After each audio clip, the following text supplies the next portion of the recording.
But good evening, everyone, and thank you for being here. It's really nice to see everyone who's here in person, like we discussed last time, how nice the energy is when we have everyone here in person. But everyone here on Zoom, hello as well.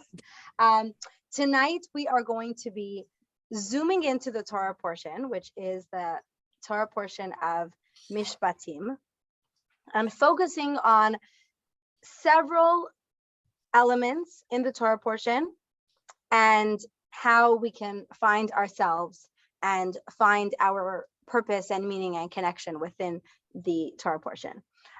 This Torah portion, though, it's important to know, is different than the other Torah portions that we have been learning for the last many weeks, because it isn't really a storyline.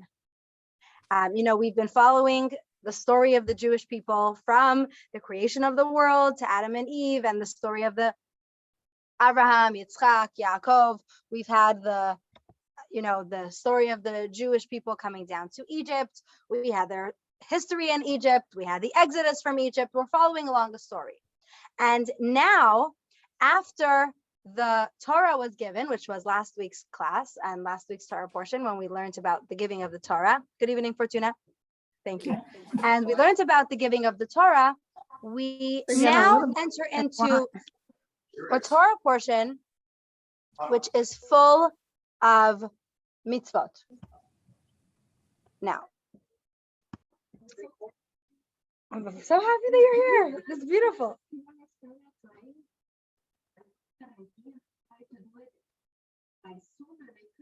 No, I don't know what happened, but I will blame Barankia. But how was your trip? Beautiful. We'll hear about it after. So this week's Torah portion is a little different. The reason it's different is because we have in this Torah portion many mitzvot, commandments. After the Jewish people got the Torah, the 10 commandments, now we have in the Torah portion all of the many laws. And there are so many laws in this Torah portion. In fact, the name of the Torah portion, which is Mishpatim, literally means laws. That's literally what it means. Hello, Hannah. Come inside. Let's move around some more chairs around the table over here. We have plenty of space over here. And one day I'll get the rabbi to tell me how to get this light on, because this is the one light that's not on. But could we try it actually? Because that might just be the one. No?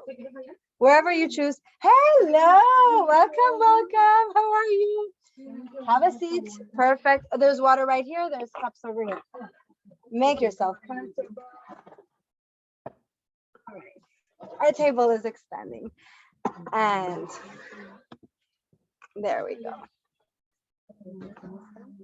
Does that work for you? The computer. So, welcome. Hannah, welcome. Nice to see you.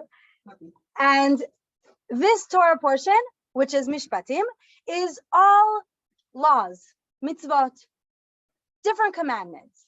Now, if this was the type of Torah class where we go through the entire story of the parasha, I would be listening to this, do that, don't do this, don't do that, let this, yes, no, maybe so.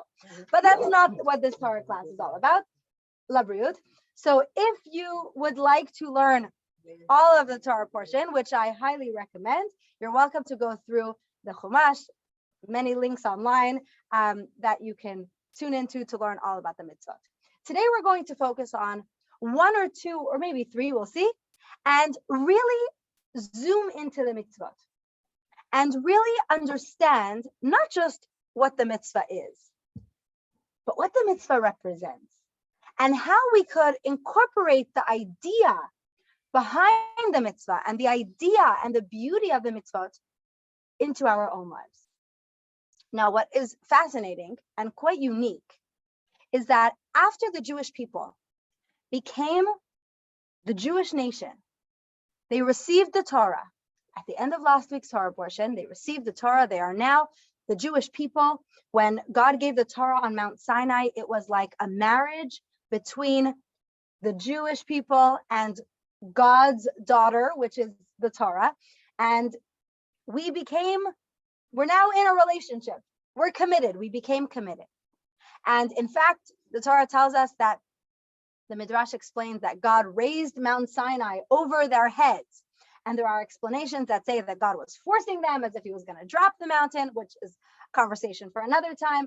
And there are commentators that explain, which is such a beautiful visual, that actually the mountain above their heads was like a chuppah, was a marriage canopy, because at Mount Sinai, when the Jewish people received the Torah, we became in a committed now relationship with God, with the Torah. And what are the first mitzvot, the first commandments that God is giving us in the Torah portion following this beautiful union?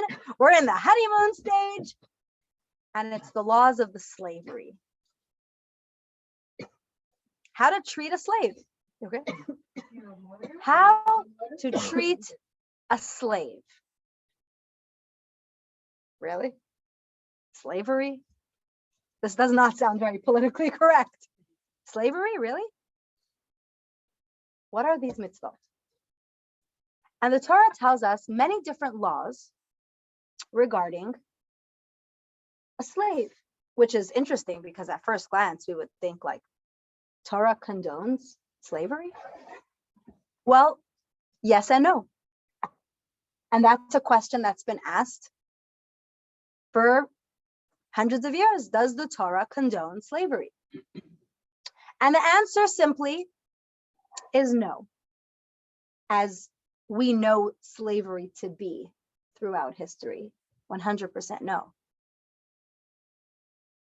But also yes, if we truly understand what the context of slavery is. So when we look into this week's Torah portion, we see that first of all, a person should not be a slave. Number one, we should not be slaves. Human beings cannot and should not be owned by other human beings. Now, following that, there are laws of how to treat a slave, which means that people are going to be slaves. So what is the context for a person becoming a slave? And the answer to that is actually quite logical. The Torah says that if a person steals money and does not have the means to repay it, because in Jewish law, the consequence for stealing is repaying that money plus more. Now, in our damaged society, if a person steals, they go to prison.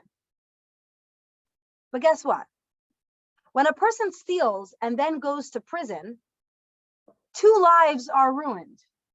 The person who stole and the person who was stolen from, because the person who was stolen from never gets their money back because the other one is rotting away in prison. Is that a system that works? Well, look at America's prison system and let me know if you think it works. What is the Torah approach to a criminal act of stealing? He has to repay what he stole plus more. What happens if a person doesn't have the means to repay? Well, then he has to go work to earn the money. And if he doesn't have enough money to live while he's paying back, well, then he should sell himself into slavery. So first and foremost, slavery is something that a person can sell him or herself into. Not, God forbid, to sell somebody else as a slave, which, as we know, when we think of slavery in history, but also as a responsible way to deal with their consequence. And therefore, the laws of slaves go on to explain, for a master who has a slave, the slave has to be treated with respect. The slave has to only be given productive work. You cannot just give a slave work that is menial just to keep them busy, because you're dealing with a human being who is only in slavery for a reason, whether it's because he stole and needs to pay the money back, or because he's just too poor to feed himself and his family. And by bringing his family into slavery, well, he will be well treated. He will have a roof over his head. He will have food. And the Torah goes on to explain the kindness that a person has to have towards his slave. And that the fact that a person is a slave means that you don't own them, you take care of them. That yes, the slave must do what you say, but you also must take care of them and take care of all their needs and their family's needs and their children's needs. Also, there is a limit for how long a person can become a slave, can be a slave for. Every 7-year cycle of Shemitah, and then there's the 50-year cycle of Yovel. When it gets to a certain point in the cycle, and we're not going to get into all the details of the laws, all slaves must be released. They happen now? No, because in modern life, we don't have the concept of a person being so poor that they do not have anything. So therefore, they must become a slave in order to survive. That doesn't exist nowadays. We're talking about in the Torah, in the biblical era.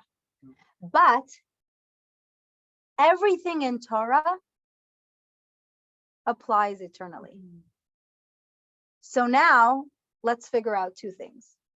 Number one, what does this have to do with us today? So in a time where people were being sold to slavery, the Torah tells us that A, you cannot sell somebody else into slavery, but a person can voluntarily become a slave. And number two, even more importantly, that the proper way to treat a slave. But what does this have to do with us? And why is this the first thing the Jews are hearing about while they're still in the desert? Their needs are being taken care of completely. Nobody has any financial issues when they were in the desert. They were being financed by godly food coming from heaven, clothes that was growing and being laundered on their backs, protected by clouds of glory. Nobody was going to be in this position for a very long time. Why were the Jews hearing about this for the first time? The first thing right now, like this is the most important mitzvah we need to know about.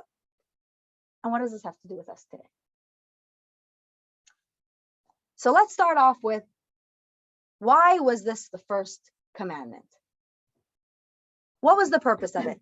Thank you.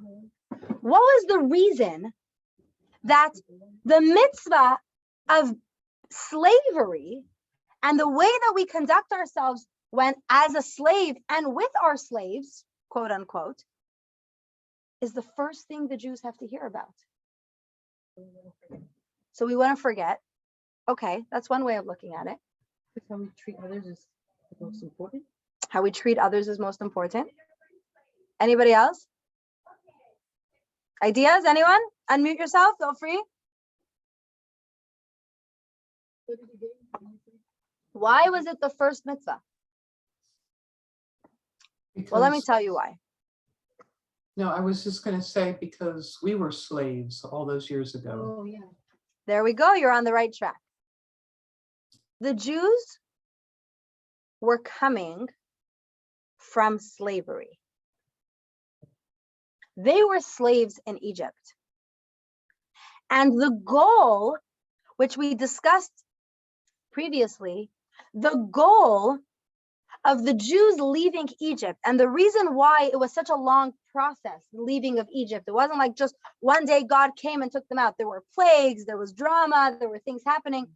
The Jewish people had to leave the slavery mindset. And then all of a sudden, God makes us his people. And we enter into a committed relationship where we become slaves to God, if you will. And the framework for this relationship could so easily have been a reflection of the slavery in Egypt, because that was the only slavery that the Jews knew. So they would have thought to themselves, well, okay, so this was what it was like to be slaves in Egypt. And now we are entering into a relationship where we need to do what God tells us to do. So their mindset could easily have gone to, this is the same type of relationship The same type of dynamics. Now, of course, God will be a more benevolent master than Pharaoh, but it's the same concept. And the most important thing that God wants the Jewish people to understand, first and foremost, is that slavery from the Torah perspective is nothing like slavery in Egypt. So let's look at the dynamics of a slave according to the Torah. That number one, it has to be voluntary. We need to make the choice to connect with God. Now, it seems so ironic to say this because a person becomes a slave voluntarily, but really he doesn't have any other choice. So is it really a choice? And the truth is, one can say the same thing about our relationship with God. This is what we have to do. So is it really a choice? If there's a God and there's a Torah and there are laws in the Torah that a Jewish person has to uphold, then what's the choice? And yet we know that God gives us free choice. Whether a person is choosing to become Jewish or whether a person is Jewish and choosing to behave Jewishly. We have the choice, and God gives us the choice. Because when a person chooses to do something, then they approach the action without the bitterness, without the resentment. And that's the kind of relationship that God wants to have with us. That we should choose to volunteer to be in a godly relationship. That we should choose to make choices that will make God proud of us. That God, our master, will be proud of us, his subordinates. And the second thing is that when it comes to the Torah perspective of a slave, it's a duo. The slave has responsibilities, but the master's responsibilities are even more significant.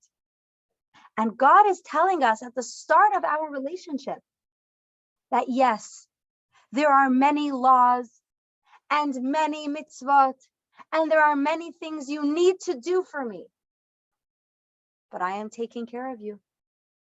I am the one providing you with food and shelter and taking care of your families, just like a master who has to take care of the slave according to the Torah. So God tells us this while they are still in this bubble of feeling God's protection. When they literally see with their own eyes God showering them with food, manna falling from heaven, and God taking care of them and protecting them with the clouds and with the protection from the enemies and the protection from the elements. And that's when God is telling them, you are my slaves.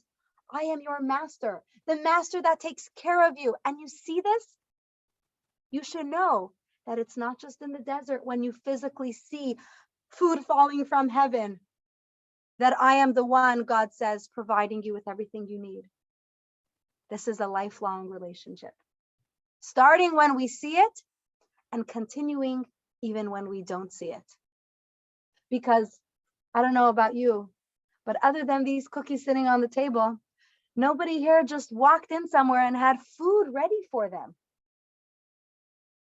There's always some sort of effort. Somebody is putting in the effort for your food. If you walk into a restaurant and you eat, definitely a lot of people are putting in the effort, but you're paying for it. You have to drive there.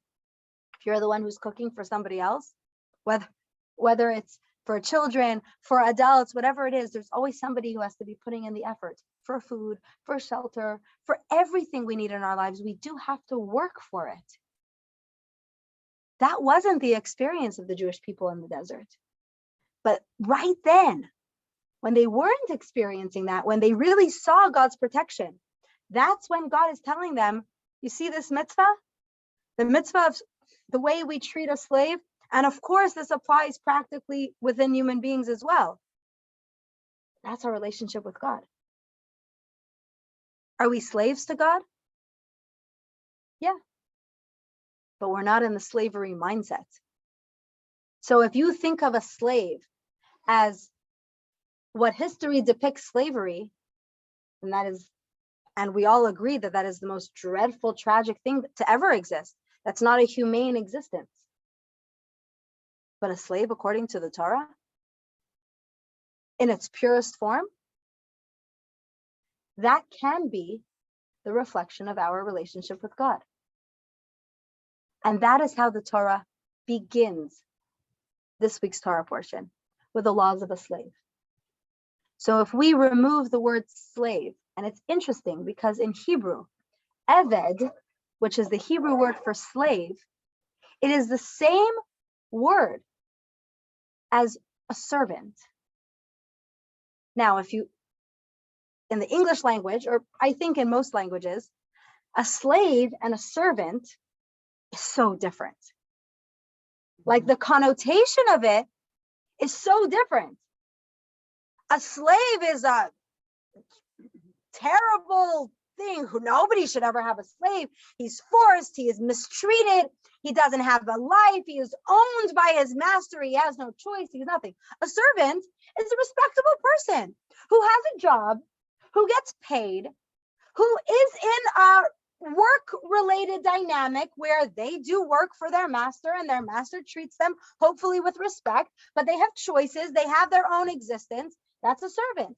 And in Hebrew, there is only one word, eved, for a slave and a servant, because the Torah perspective of a slave is as respectable as a servant in the connotation that we look at it as. So yes, the English word of a slave, definitely not. But a eved, that's what we really strive to be. In fact, the word eved, there's another etymology for the same word, which is an oved. An oved is someone who works. In the Hasidic dynasties and the Hasidic world, an oved, or pronounced in the Yiddishified, an oved, is a most illustrious title for someone who works on their relationship with God. We want to be Ovdei Hashem, servants of Hashem, people who work on our relationship with God. Does that mean we want to be slaves? Not slaves the way history depicts slaves, but as someone whose entire existence is completely consumed with godliness. Now, if you think of a slave who doesn't have their own existence, then we think of that as terrible. Every person should have their own existence. And yet, the highest epitome of service of God is that when our own existence is nothing, because our entire existence is God. So if we reframe the whole concept of what slavery is, we can understand why that's the first mitzvah, because that represents our true relationship with Hashem. So yes, each one of us, we can strive to be an eved, a person who works, a person who toils, who puts in effort to have a relationship with God. That is the first mitzvah. That is the first idea that we're focusing on. The other mitzvah that's spoken about in this week's Torah portion, which is quite a famous mitzvah, anyone who knows almost anything about Judaism, the first thing they'll tell you, what do you think everybody knows about Judaism? What would your guess be?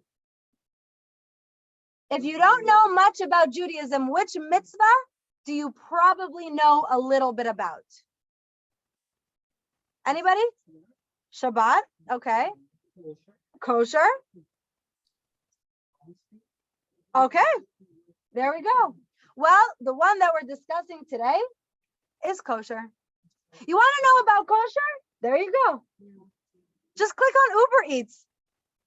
Uber Eats has a selection. You're looking for Chinese restaurants, you're looking for healthy restaurants, you're looking for whatever restaurant, you have kosher restaurants, which, by the way, PSA for anyone who uses Uber Eats, there are restaurants that are kosher style on Uber Eats in the kosher category which do not have a kosher supervision. If you use Uber Eats, always look for the kosher supervision. Something to be careful about, especially there were many tourists here now who were just clicking, and there were some unfortunate last minute fiascos where people discovered that they had ordered from a non-kosher restaurant. So I'm using that as a public service announcement.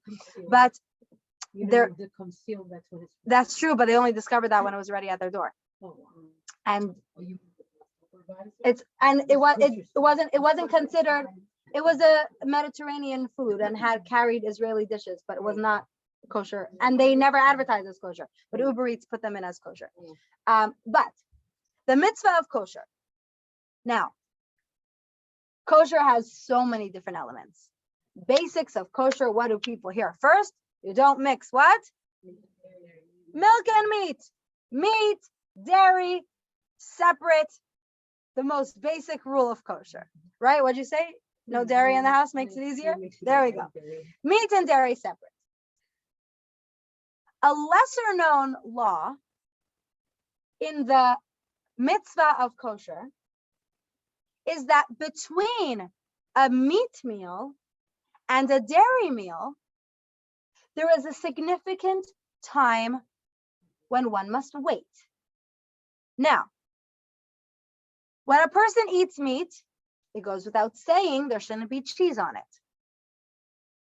But there is a 6-hour waiting period after one eats meat until one is able to eat milk in order, or any dairy product, in observance with kosher practice. That's the next sentence that was going to come out of my mouth. You tell me. Between dairy and meat, you're on the ball today. Between dairy and meat, the law is very different. The minimum requirement for between dairy and meat is to rinse one's mouth. Now, it's also important to know that it must be a separate meal, which means you have to finish the meal and start a new meal. It cannot be in the same meal, just rinse your mouth and then move on. It's a separate meal. There has to be a distinct separation. But 3 hours never for dairy to meat. There are some leniencies from meat to dairy that wait only 3 hours, but general consensus is 6 hours between meat and dairy. And from dairy to meat, there is a halacha that one shouldn't eat meat and dairy within the same hour. Therefore, the most stringent halacha, which many people follow, is to wait 1 hour from meat until dairy. Many people also observe the custom of waiting a half hour. Rinsing one's mouth is a possibility as well. Now, what's the difference? Meat, milk, meat, like what's the difference? So practically, milk and meat are digested differently in the body. And there are several reasons why we wait after meat. And all of those reasons do not apply to milk, which is why we don't have to wait the same amount of time. Number one, meat has the tendency, anyone who was ever out of floss in their house one day will know that meat has a tendency to get stuck in your teeth. And it takes 6 hours for it to no longer even have the taste or resemblance of meat, that if it were stuck in your mouth and you would eat something that was dairy, it wouldn't be considered like mixing milk and meat. The second thing is that meat is generally more fatty, more flavorful, and therefore the taste of the meat lingers in your mouth much longer, so that if you would have, even if you swallowed and everything and you're done, the taste of it would mingle with the milk. And the third reason is because meat takes much longer to digest in one's body. So for 6 hours, after 6 hours, it's completely digested, and then you can move on to the milk. Now, conversely, dairy products do not usually get stuck in your mouth. They are usually much lighter in taste, and therefore the taste doesn't last as long. And even the fattiest cheese is lighter than a piece of meat. Now, that being said, there are certain sharp aged cheeses, like aged Parmesan, Swiss cheese, and other hard aged cheeses, when there is the custom to wait 6 hours. If you'll notice, by the way, if you go to the kosher supermarket, many of the packets of the kosher Parmesan cheese, or now they carry the kosher Grana Padano, I think, like the really aged cheese. Some of the stickers say 6-hour cheese because it's a cheese that you have to wait 6 hours for. I don't know if you've seen that before. Some companies do have that. So what's this idea? And more importantly, because this is not just a class on halacha, what does this mean? How can we incorporate this mitzvah into our lives, even when we're not counting hours between meat and dairy? So if we look at the Kabbalistic expression of meat and milk, meat represents life, sacrifice, those are all good ones. It also represents givura. Givura means strength, discipline, harshness. That is also represented in the color of meat, which is red, which is a harsh color. It is a color of strength. Milk, on the other hand, represents kindness, chesed, purity, delicacy, which is the color white. White. And these two ideas are both really, really important in one's life.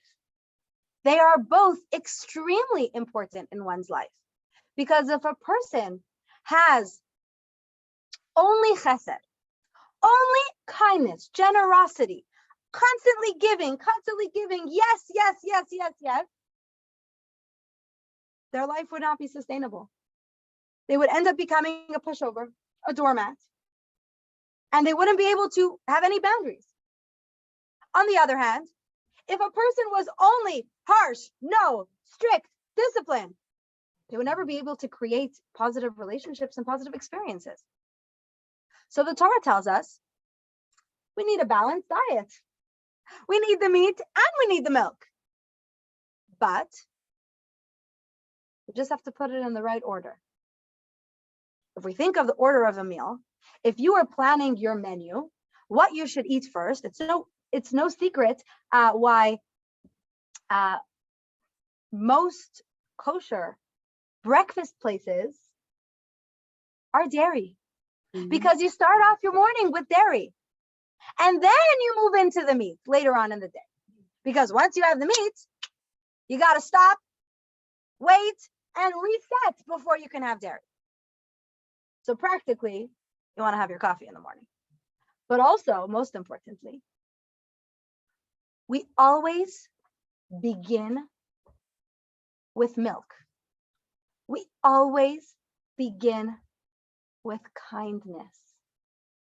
The basis of any positive relationship, any healthy relationship, whether it is with a child, with a spouse, with a friend, and even with ourselves, we follow the pattern of kosher on how to be in a healthy relationship. First comes kindness. And once we establish the basis of kindness, then when we introduce discipline, when we introduce boundaries, when we introduce the word no, it doesn't create a problem. It doesn't destroy. What does that mean in a practical sense? So imagine a child doing the wrong thing. In a healthy parent-child relationship, the parent has to discipline their child. Because to not discipline their child and to say yes to something wrong, to something dangerous, to something destructive is not even fair to the child. So we follow the formula. First, we set the stage with kindness, with love, with acceptance. And then we say, because I care for you, because I love you, I will not allow you to do this. I will not let you do this thing that is harmful to another person, that is harmful to yourself. And so, no, this is the boundary. But it's because I love you with kindness, with compassion.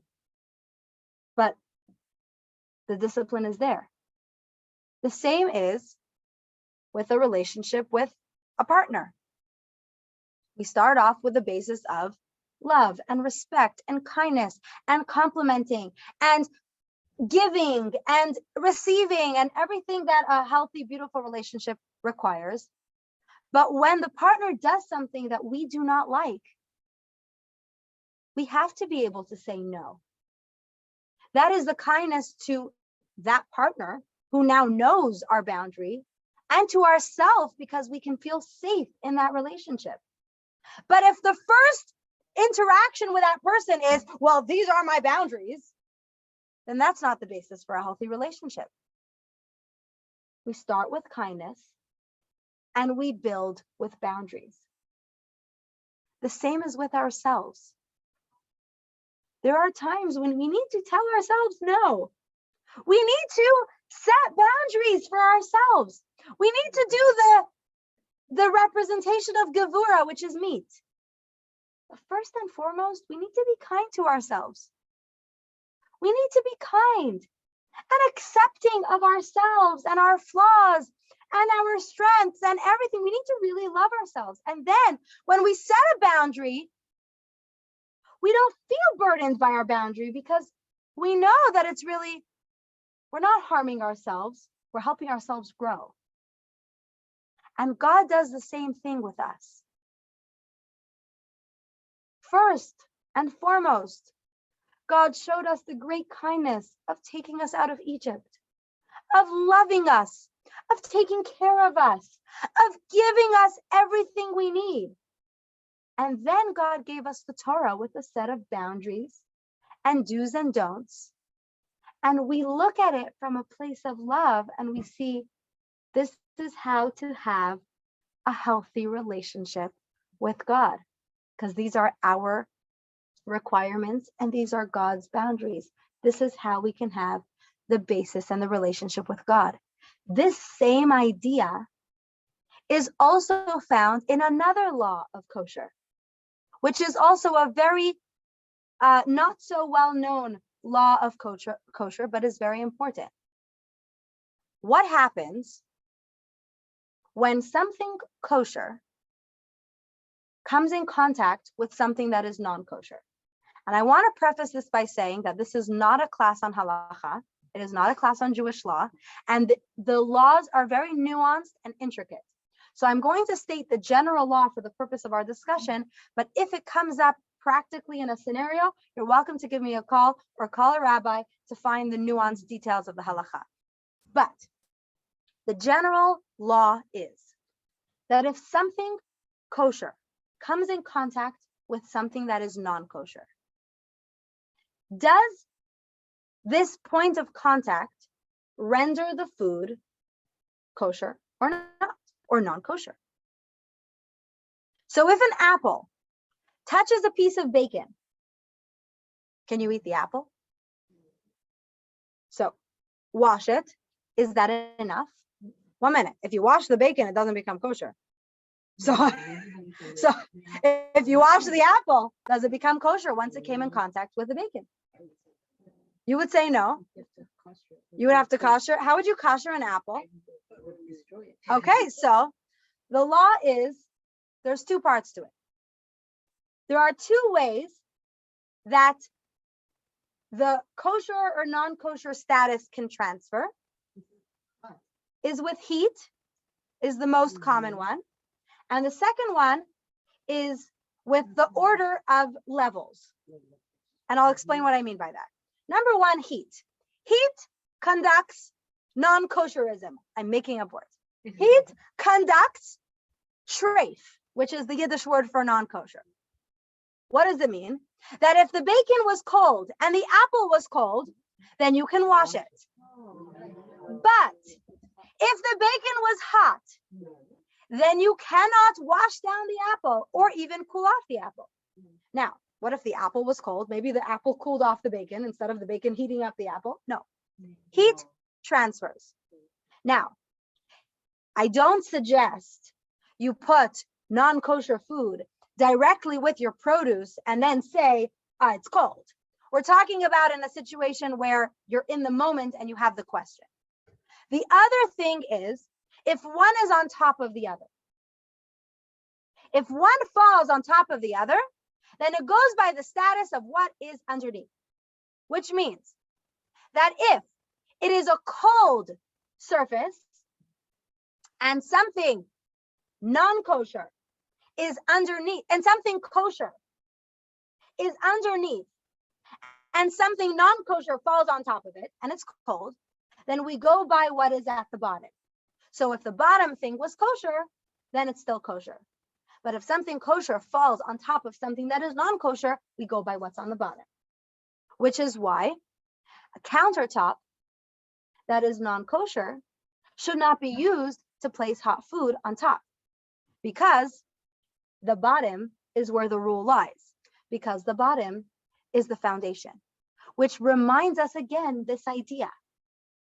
The foundation that we set is the rule for whatever follows.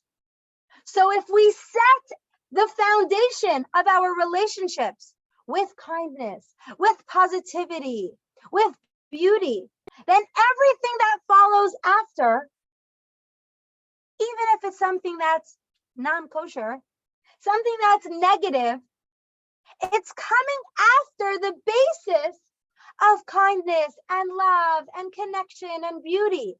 So therefore, it doesn't ruin the relationship unless it's hot, unless it's with anger. Hold on one second, I'm going to take your question. A little bit of anger can ruin a lot of love and kindness when it's coming in hot. So we see something really beautiful and really powerful, that the laws of kosher, which by the way, we do not know the reason for kosher. There are 3 different categories of mitzvot. There are mitzvot that we know the reason for. They're logical, like not stealing, not killing. Even if you don't practice Judaism, you still shouldn't do those things. Then there are mitzvot that we do because they are a testimony to an event that happened, like keeping Shabbat, because it reminds us of when God created the world. Matzah on Pesach, because of the story of the Exodus of Egypt, etc., etc. Then there are laws that we do not know the reason. God does not give us the reason. We do them. Say again? Dogmatic is more in the sense of controlling. It's more that this is what God wants us to do for our relationship. It's like when your husband asks you or your child asks you, just do this because you love me. That's why. There's no reason necessarily. And we do it, it's an expression of love. Kosher is one of those mitzvot. We don't know the actual reason. God doesn't give us a reason why we should eat milk and meat separately. But God does give us beauty in the mitzvot that we could find meaning in it. It's not why we're doing it, but it's what makes it meaningful. And it's how we can apply it into every facet of our life. What was your question? Yes. A little confusion. Why why you have to have something kosher? Explain your question again. You say that when the refrigerator has something kosher on the bottom, and then in the top something not kosher. If for kosher, why you have to have something not kosher? That's a great question. So if a person is kosher, they keep kosher, why would they have something? Now, the truth is, that is the level that we should be on. But there are many situations that would put somebody in that particular position. Number one, if you're at work and you put something in the fridge and you don't have control over what everybody else puts in the fridge, which you should wrap your food. Sanitary, COVID, or just like health. We were sanitary before COVID also. We tried to be. Or there are situations where different family members living in the same home are on different levels of religious observance. And it's important to respect everybody else's religious levels. Yes, whoever is running the home, if they have a kosher kitchen, then it would be appropriate for everyone else in the home to respect their wishes, but it doesn't always happen. That's number two. Another situation, which personally I have had, is you go to an Airbnb. The countertops are not kosher. The fridge, and of course you clean it and everything, but if it's hot, it doesn't matter how clean it is because the countertop is underneath. It absorbs. Heat conducts kosher. Heat conducts everything. It conducts electricity. It conducts religious energy. Conducts energy. You have to put something down. 100%. And this is backed by science. Heat is a conductor. Yeah, where do you think science got it from? The Torah. There we go. So it happens. Now, again, this shouldn't be the first plan. Okay, so it's fine if I, go hang my apples right over somebody else's pork because it's fine. It's cool. Obviously, that's not our intention. But the message and the beauty is what makes these laws so important. Because if you think about it, God's giving us such intricate laws and details. Like, how often are you going to come in contact with such a situation? Why do we even need these laws? Know why we need these laws? Because these laws teach us the basis of so much more than just kosher food. It starts with kosher food. But how do we have a kosher relationship? How do we have a kosher mindset? How do we have a kosher family? And that doesn't mean kosher in the sense of food. It means in the sense of what is good for our soul. The word kosher, 100%. How do we treat people? Now, the word kosher is really connected specifically in the world we live in with food. But kosher actually is applied to many other areas in Jewish practice. A Sefer Torah has to be kosher, which means it has to be perfect. Mezuzah has to be kosher. When a person immerses in the mikvah, their immersion has to be kosher. In fact, when a woman immerses in the mikvah, the angels, when she does a kosher immersion, the angels in heaven say kosher. And what does the word kosher actually mean? Fit. Able to be consumed or able to be used. It is fit. So we can be kosher, not only by eating kosher, but by behaving. Is our attitude a kosher attitude?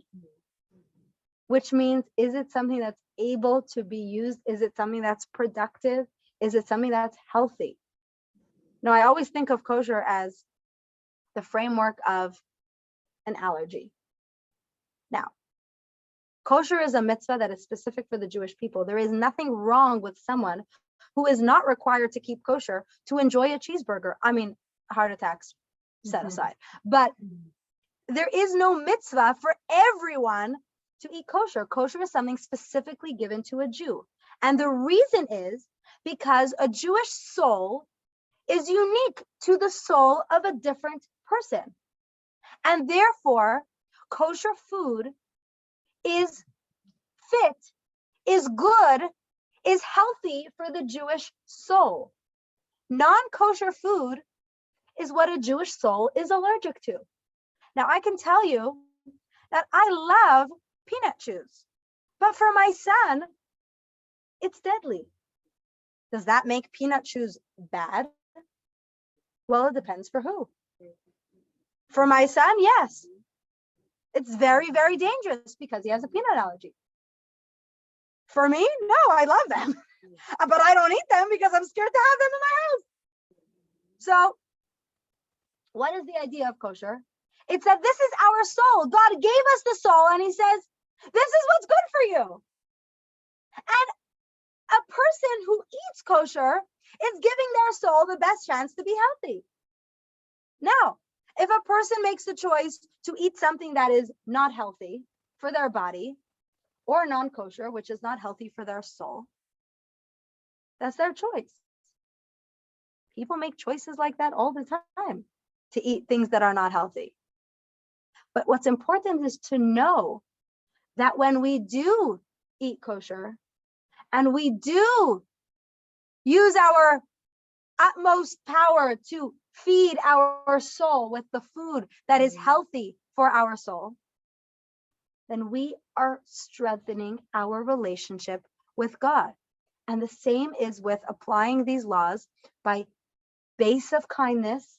The base is milk, the meat comes after, the discipline comes after.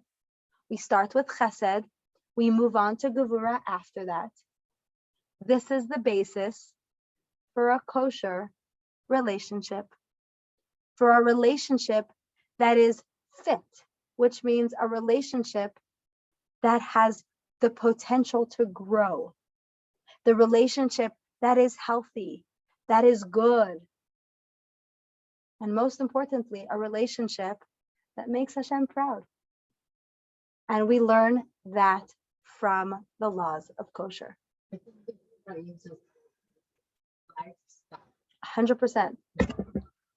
A religion could be taken in many different ways, but the power of Judaism is that it is a religion and it is a lifestyle. So everyone can find themselves within it.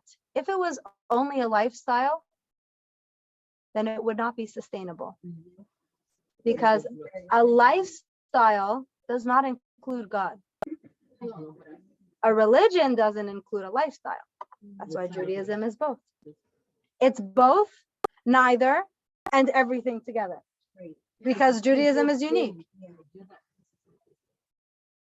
People think a lot of things.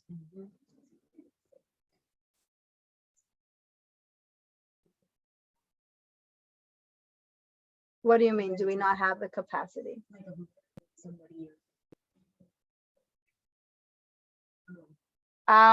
It's hard for me to say. There are Jewish murderers. There are Jews who don't eat kosher, many. And the reason is because everything that we do is a choice, which takes us back to the mitzvah that we discussed before, which is we are slaves, but we're servants, really. We have the choice. And God gives us the choice, because if we didn't have choice, our actions would be worthless. Because how could you be rewarded for something that you didn't have a choice to do? If God wouldn't give us the Yetzer Hara, then what would be the big deal if we only did good? You know, God doesn't reward the angels for doing what he tells them to do because they don't have choice. They're angels. So yes, 100% we have the capacity to do wrong. That's why it's such a beautiful thing when we do what's right, because we have the capacity to do wrong.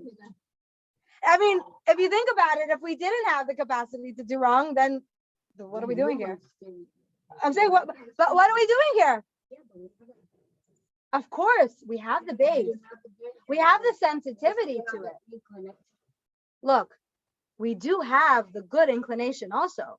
We have the good angel sitting on our shoulder. I don't like to use that example, but you know, if you think about it, we have the Yetzer Hara, we have the Yetzer Tov, and they're talking. And you know what the truth is?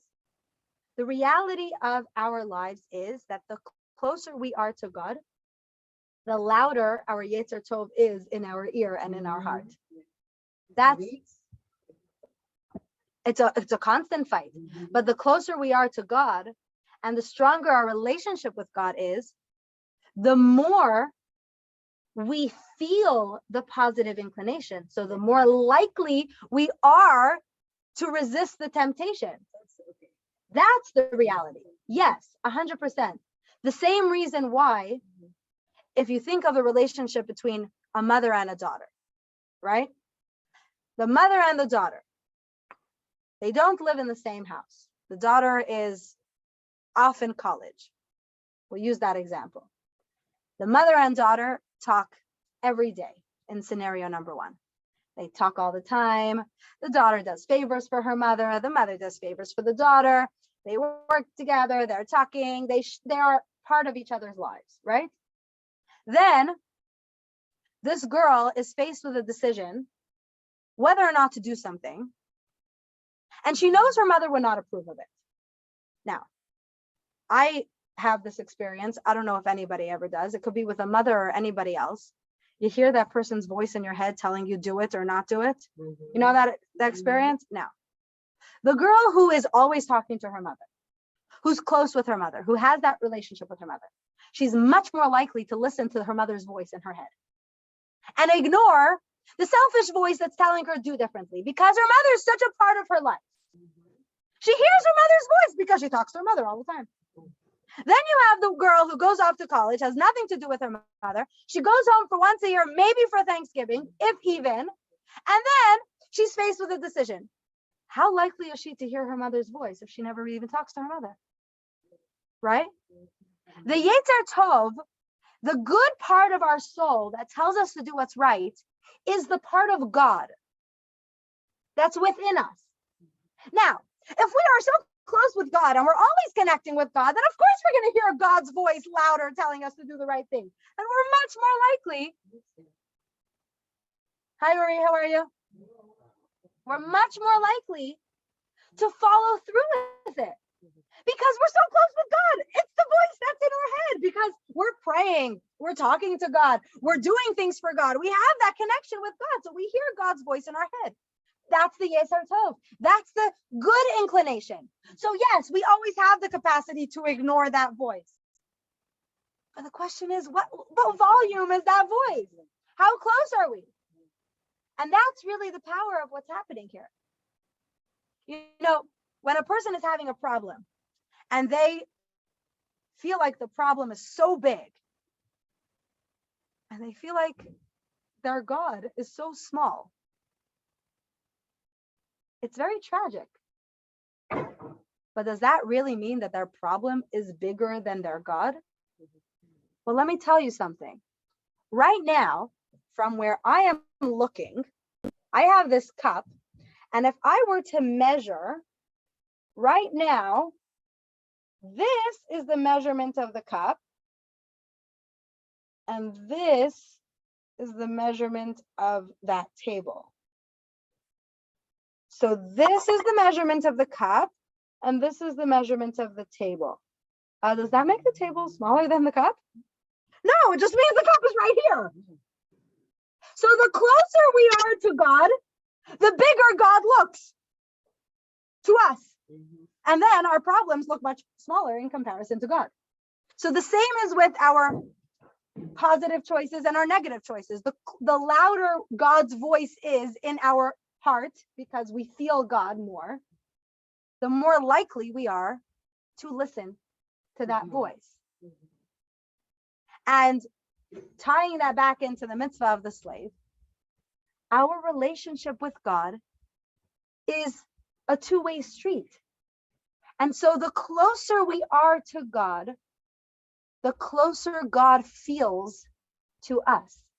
In fact, Tanya explains, Hasidic teaching explains, that everyone receives their energy, their spirit, their life from God. All life comes from God. Now, if a person is connected with God, they receive their energy and spirit from God like a person who's being handed a gift. If a person is evil, well, so is God giving them life? Yes. But God's like throwing it behind him. It's the same energy, it's coming from the same place, but what the relationship is. Now, you can have a master that feeds his slaves, like, just here's the food. And the terminology in the Torah is bechinat achorayim, in a manner of behind, like just throwing it behind. That's how an evil person gets their energy from God. Still coming directly from God. All they have to do is turn around, face God, and then God will be able to hand it to them like this. The question is, where are you relative to God? Because God is our master and we are the eved. So it depends on our work, on how close we feel to God. And that's really the power of our relationship with God. So to answer your question, we have the capacity. Question is, which voice is louder in our head? That's what will make it easier for us. So on that note, I want to wish everybody the ability all of us, to see and experience kosher, healthy, and positive relationships, and that our relationship with God should be powerful and beautiful and meaningful. So l'chaim to that. And if anyone has any other questions, please unmute yourself and